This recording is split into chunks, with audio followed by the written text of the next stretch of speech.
Coming up on Arirang News, the de facto head of Samsung Electronics, Lee Jae-yong, attends a court hearing on a potential warrant for his arrest. He's suspected of involvement in a series of white-collar crimes dating back 5 years.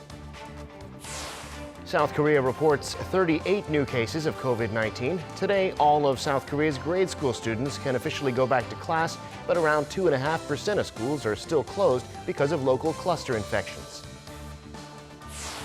And more than 300,000 of South Korea's freelancers and self-employed people have applied for emergency financial assistance. In the first week, the government's been accepting applications. It's 5 p.m. here in Seoul. Thanks for joining us on Arirang News. I'm Devin Whiting. As of today, school is officially open again for South Korean grade school students. But according to the Education Ministry, 517 schools that were supposed to reopen Monday remain closed because of nearby cluster infections. That's around 2.5% of the more than 20,000 schools across the country. Most of the affected schools are in Incheon, Seoul, and Gyeonggi-do Province. But with today's reopening, another 1.3 million students in the first year of middle school and the 5th and 6th grades of elementary school are able to go back. South Korea reported 38 new cases of COVID-19 on Monday, almost all of them in the Seoul Metropolitan area. The capital city continues to see cluster infections linked to a variety of places. These include 52 cases from a door-to-door sales company and more than 40 from a table tennis room. Also, an infected person went to a local theme park last Friday, leading to the testing of around 2,000 people. The country's health authorities are once again urging people to wear masks and to keep at least a meter apart from one another. The death toll stayed flat for the 5th consecutive day at 273. Starting today, any Seoul resident who wants to get tested for COVID-19 can do so free of charge, even if they don't have symptoms. The Seoul city government has authorized 7 municipal hospitals to give free tests as a preventive move to prevent further cluster infections. Previously, testing was limited to those who've either been in contact with a confirmed patient or those who've been somewhere an infected person has been and have symptoms themselves. The tests have to be applied for online before going to the hospital. South Korea's daily phone call to North Korea through the liaison office at Kaesong went unanswered this morning for the first time. That's according to the Unification Ministry in Seoul, which said it was too early to make assumptions and would wait to see what happens in the afternoon call. The two sides have spoken twice a day since the Inter-Korean Liaison Office was set up in 2018. The North threatened last Friday to shut down the office unless South Korea stops its people from using balloons to send anti-regime leaflets over the border. Seoul's Defense Ministry says the inter-Korean military communication line, however, is still operating as normal.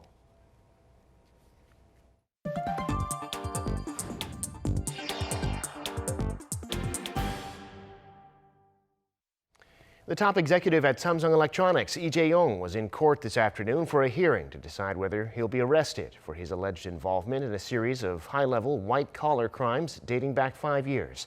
Kim Bo-kyung has this story. The high-profile legal showdown between prosecutors and Samsung Group's Lee Jae-yong began Monday morning at the Seoul Central District Court. Lee was joined by 2 Samsung executives, Choi Ji-sung and Kim Jong-jung, from the group's now deactivated control tower, the Future Strategy Office, for the hearing that started at 10:30 a.m. Korea time. Swarms of reporters and camera crews were gathered to see if Lee would make a statement before entering the court, but he walked past quickly without uttering a word. The billionaire Samsung Group heir is facing 2 charges. The first is over the controversial 2015 merger between 2 Samsung affiliates, Samsung C&T and Jaeyong Industries.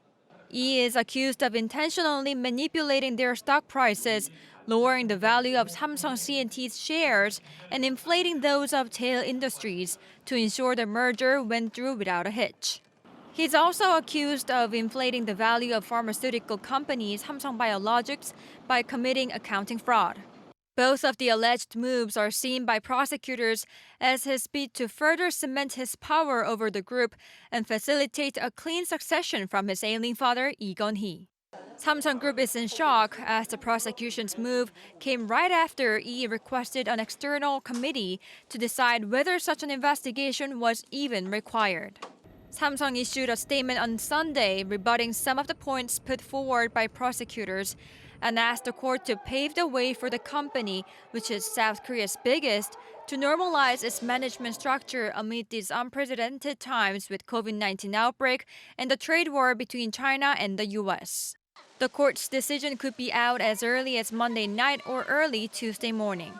If an arrest warrant for Lee is approved, it will be the second time in just 28 months that he has been arrested.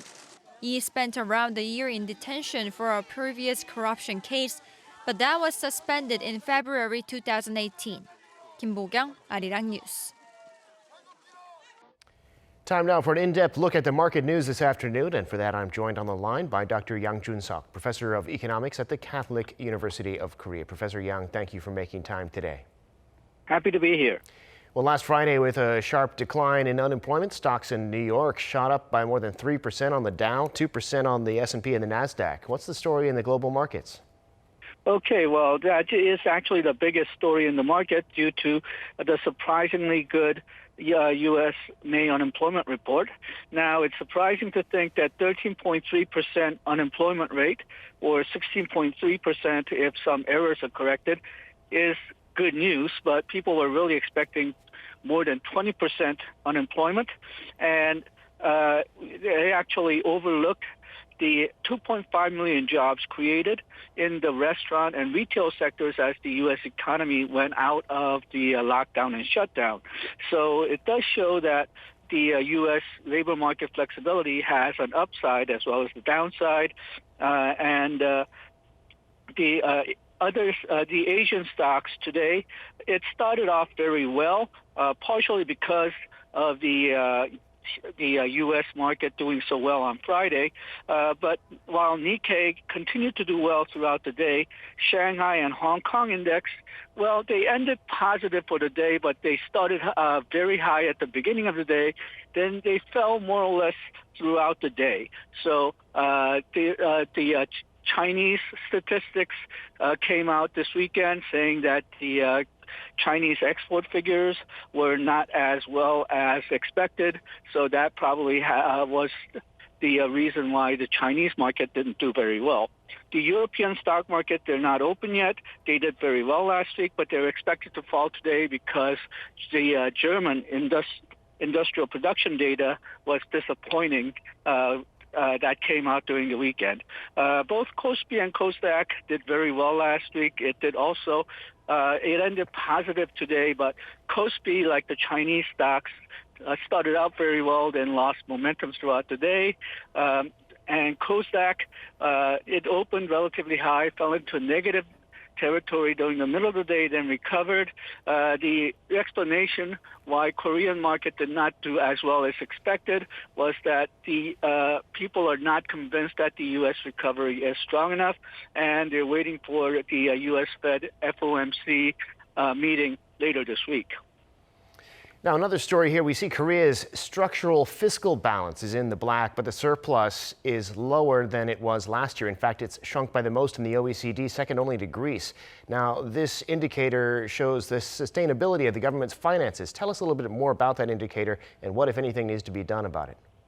Okay, more specifically, the structural budget balance is the government's fiscal position purged of the estimated budgetary consequences of the business cycle, and is designed in part to provide an indication of the medium-term orientation of the fiscal policy.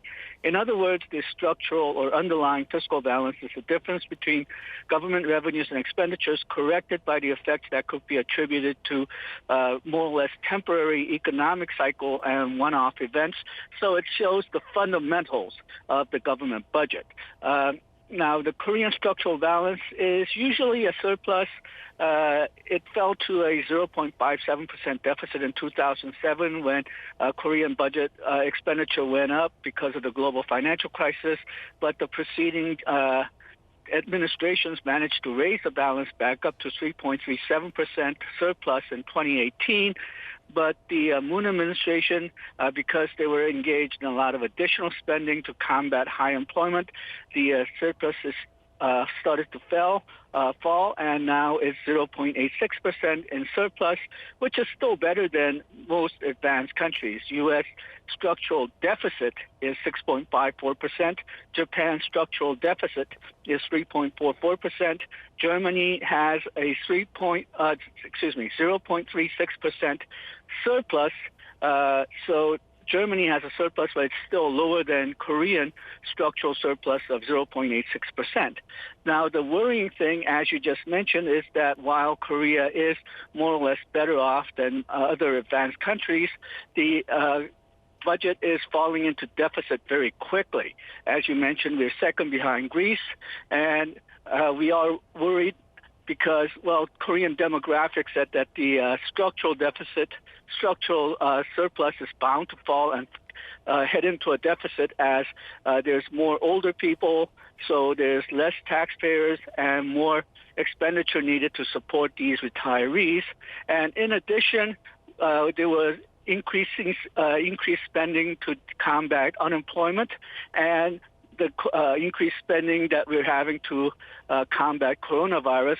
Now, this is a one-off event, so technically it shouldn't be included in the structural deficit, but structural balance. But a lot of these measures are going to be medium-term or long-term in nature, so it's bound to affect the structural balance, and it'll lower the structural surplus, perhaps even put it into a deficit if this trend continues. All right, well, we're at the start of a new week. Tell us, Professor Yang, what we should be looking out for in the days ahead. Okay, for Korean statistics, there's lots of interesting statistics coming up this week. Tuesday, we have the government budget trend. This is not the structural budget that we were talking about, but the actual budget, and it's probably going to be worse than the OECD figures that we were talking about right now. On Wednesday, we have the May employment figures. We'll see whether the gradual reopening of the Korean economy has any effect on the employment figures. And then there's also April money supply and liquidity statistics and May financial market trends published by the Bank of Korea. And this is probably going to be the most important. The Ministry of Economy and Finance will publish its Green Book report, Economic Trends, for June. Now, on Wednesday, for foreign statistics, U.S. Consumer Price Index will come out. We'll see whether the U.S. economy has a strong demand as they come out of the lockdown. And the U.S. Fed FOMC is meeting on Thursday.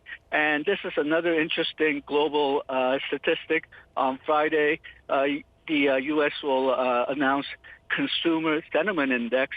So we'll see whether the people in the U.S. is optimistic about the end of coronavirus or pessimistic because of the racial problems that they're having right now.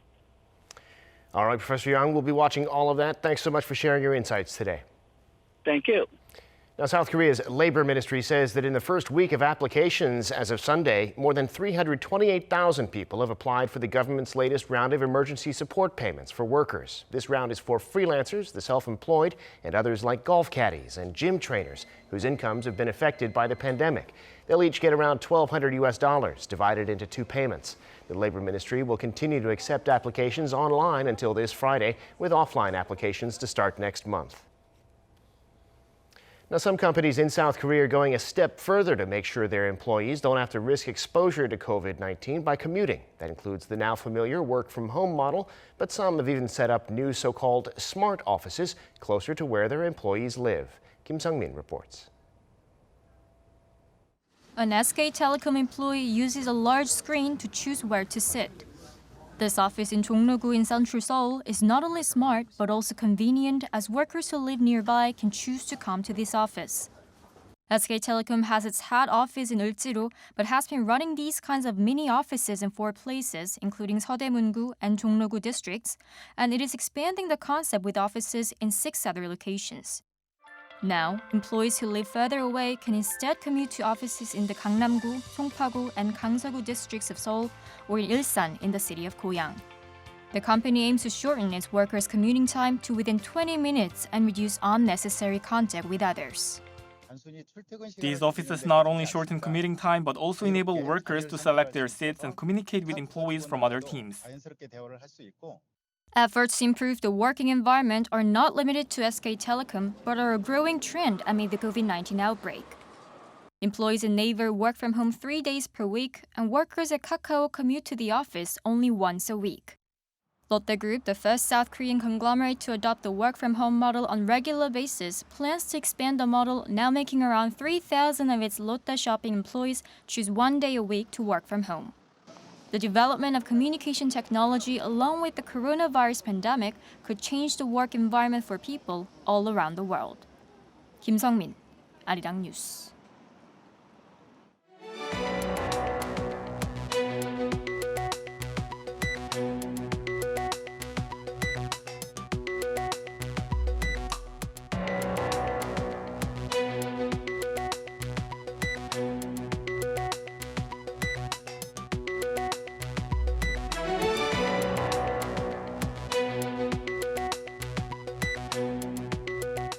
And that brings us to the end of this newscast. Thank you for watching.